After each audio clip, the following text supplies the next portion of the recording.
काय नेमकी घटना घडली होती आणि काय आव्हान कराल? जय हिंद जय महाराष्ट्र। इथे छत्रपती संभाजीनगर पडेगाव एरियामध्ये छावणी एरियामध्ये दोन मुस्लिम गटांमध्ये दोन मुलांमध्ये वाद झाल्यामुळे थोडा वेळ इथं तणावाची परिस्थिती निर्माण झाली होती।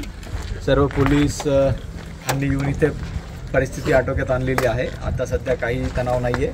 विनाकारण कोणीही अफवा पसरवून समाजामध्ये तेढ निर्माण करण्याचा प्रयत्न करू नये कृपया आम्ही छत्रपती संभाजीनगर पोलीस दलातर्फे सर्वांना आम्ही विनंती करतो।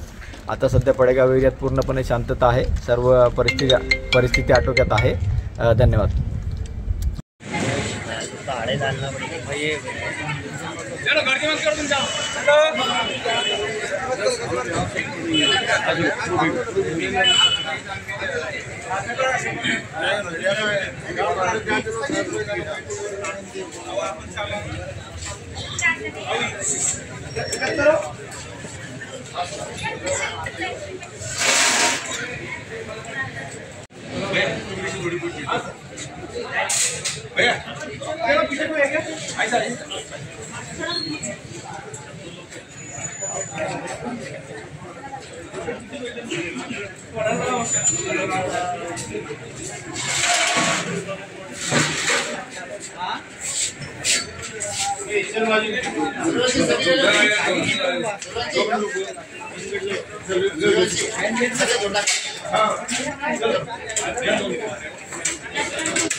जी नहीं अपन राजकारण करो देखने एक दोनों उनके रिश्तेदार को आके बहुत साथ में अक्सर पर्सनल के पास बच्चा देखो